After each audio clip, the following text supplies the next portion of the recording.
Most aspiring musicians probably dream of getting signed by a major label. For countless successful artists, it was what truly helped launch their careers into space. But the harsh reality is that there is a lot more to signing a big record deal than just sunshine and rainbows. In fact, the truth can sometimes be very disappointing.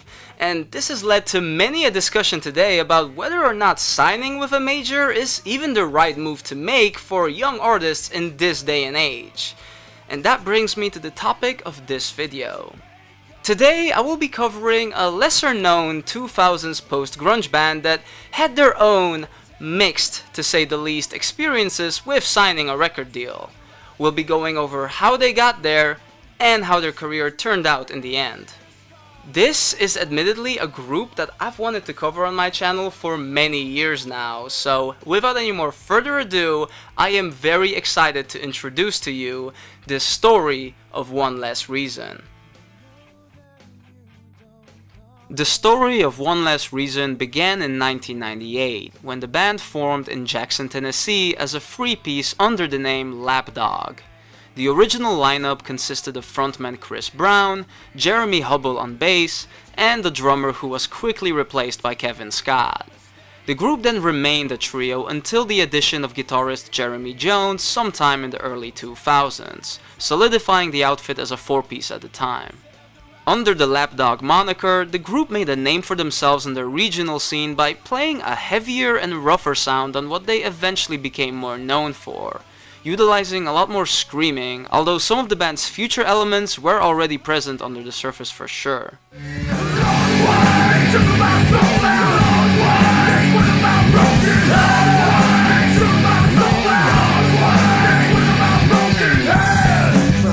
The big shift took place around 2002-2003, when the band entered the studio to record a demo with producer Rick Beato, who notably worked on Shinedown's debut record around the same time as well. These days, he's also known for his successful YouTube channel with over 5 million subscribers, but I digress.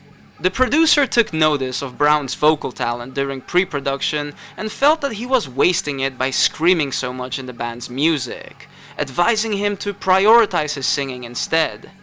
What followed was a stylistic shift into a way more melodic and melancholy post-grungy direction, which from that point forward became the outfit's signature sound. The group came out of these studio sessions sounding like a different band than when they entered, a change that of course upset a lot of fans that Lapdog had garnered with their original style. The band would double down, however, choosing to fully embrace this shift in direction by changing their name to One Less Reason, which, at least according to Jeremy Jones, signified one less reason to be what everyone wanted them to be. Following their demo and continued live shows, which reportedly included opening for Saliva and Trust Company, the Tennessee rockers started garnering quite a bit of hype, and the growing attention eventually resulted in the band signing a contract with major label Universal Records. A partnership that started out quite positively, with the label supplying One Less Reason with the resources to record material for an album and even put out their very first single, Favorite Color, in 2004.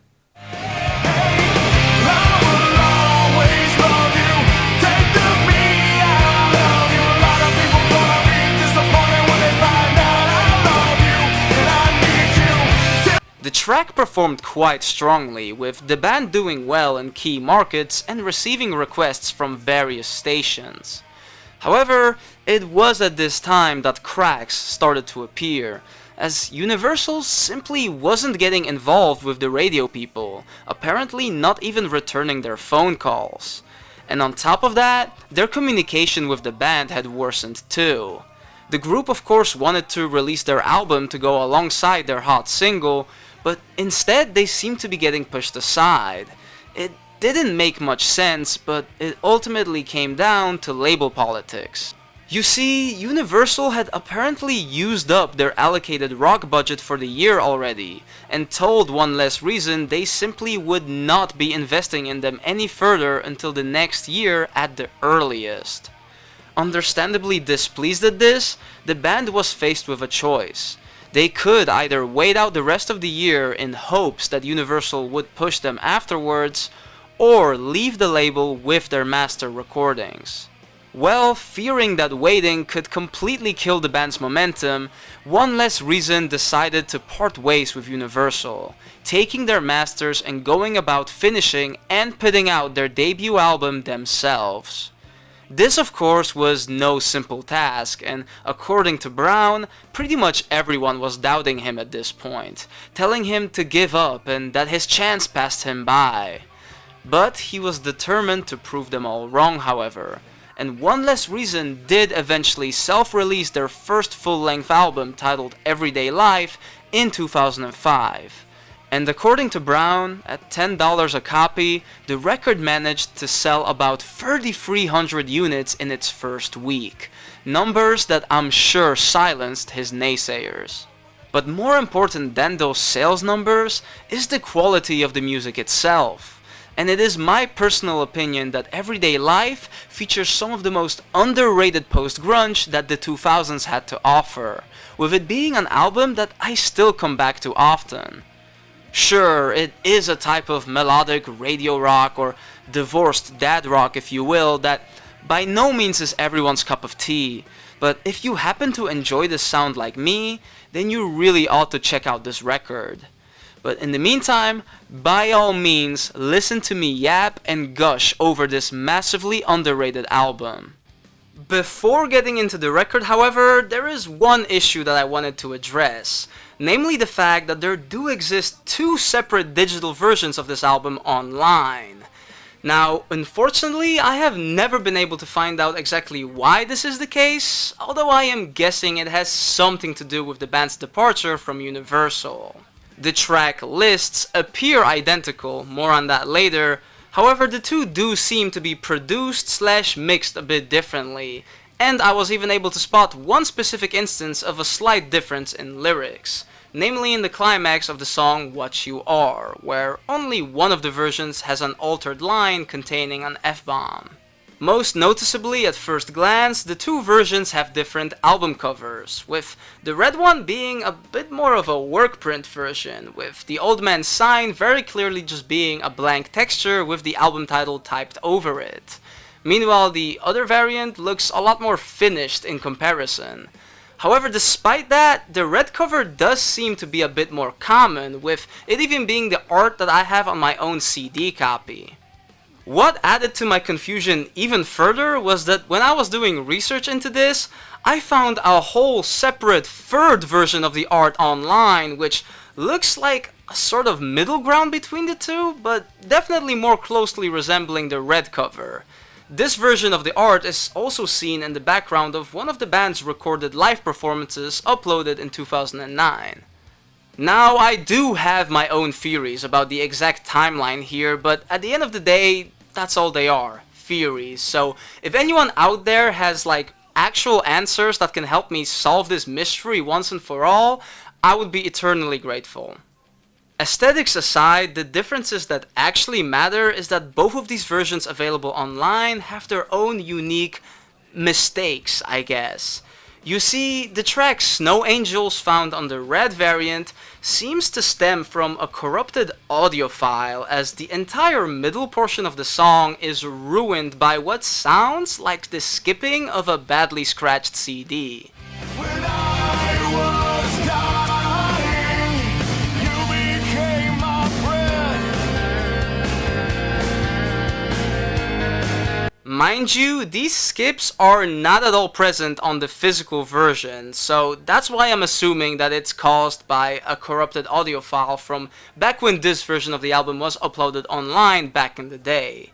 Meanwhile, the other variant of Everyday Life has its own error, as the tracks All That I Know and A Day to Be Alone have somehow had their audio swapped around. But believe it or not, I might actually know the reason for this. If you look at the track listing on this physical copy, then you'll see that the placement of these two songs is actually the other way around, meaning that A Day to Be Alone comes before All That I Know. So that means this digital version actually has the correct song order audio-wise, but they just forgot to swap the track names around. The only thing that for sure is certain is that all of this is very confusing, so yeah, just keep these things in mind when checking out the album for yourself. But now that we got all of that out of the way, it's finally time to get into the album. And although I will not be analyzing the whole record track by track, I am gonna be starting with the opening song, What You Are. Much longer. It's just your feelings. You're gonna shut up and let me speak. I let you know what you are. If all you're needing. This song kicks off the album perfectly. I can't think of a better way to put it. Right out of the gate, What You Are tells the listener what kind of an album they're in for, introducing many of its key elements. Themes of an interpersonal relationship turned sour, accompanied by a genuine grit and anger, strong guitar riffs, a catchy yet aggressive melodic hook, and all capped off with a great vocal delivery from Chris Brown, whose performance remains at an elite level throughout the entire album. Even though he doesn't scream here like in his Lapdog days, he's still able to find a way to effectively capture raw emotion in his vocals, which gets amplified extra by his hard-hitting and straight-to-the-point songwriting. One Less Reason's music often tackles topics of love and friendship, often coupled together with either an underlying sense of hope or critical self-realizations. Even though these themes appear quite ordinary for a band like this, it's in the way One Less Reason delivered these topics that connects so well, at least for me. Perhaps it's because Chris rarely, if ever, wrote a song just to create a hit. Even if the subject matter was something common, the way he told it had to come from the heart and be authentic. The tone of this whole album specifically is a reflection of his own feelings and frustrations from his early 20s. And he achieves this with a very direct, no beating around the bush writing style which has resonated with me a lot over the years. Now, it might just be me, but there are numerous tracks on Everyday Life with emotions and lyrics that I have been able to relate to an almost eerie extent over the years. Of course, I'll try to not lean into this too heavily since everyone's listening experience is unique, but I had to at least mention it. Back to the track, it's just an absolute banger of an opener. I really love its sense of frustration and intensity, and the well-timed F-bomb as the track enters its final chorus truly is the cherry on top. What You Are is also merely the first of many tracks on this record that managed to combine genuine feeling emotions with a super catchy hook that doesn't make the topic in question feel any less authentic. This nature also applies to other songs like Really Bad Analogy, 77 and Snow Angels, all of which I also happen to love, especially Really Bad Analogy. That song is just so good. Let me fall to pieces, 'cause I knew it would fail. Resulting catastrophe, a major betrayal. With ending disaster, you're walking on water, strolling along as I dread. However, the track that arguably pulls this exact style off the best is Favorite Color, the aforementioned single the band was able to release with Universal and their only piece of music ever released under a major label. This song is arguably the band's most popular song, and one that Chris himself has even admitted to kind of getting sick of playing, though he knew better than to ever remove it from the band's live set. What can I say, this track is easily one of the album's biggest highlights, and it's another one of the tracks that always resonated with me like crazy. Favorite Color tells a story of deep, unconditional love that you'll never ever let go of, even if it might not be healthy for you and others disapprove of it. There is so much passion in the lyrics and delivery, with the final chorus specifically feeling like a fitting culmination of all these emotions. Chris's vocals are also really put on display on this track, really helping to elevate the track to a whole nother level. But believe it or not, even with all my praise for it, I think that Favorite Color isn't actually my number one favorite song on this album. It's certainly a close call, but we'll come back to that in a little bit. To go alongside the rockers, One Less Reason also showed that they're able to effectively put together a slower song on this album, such as on the track Worthless, Dead and Breathing. A 4.5 minute long song with a great gradual build which leads to an epic climax in the song's final minute.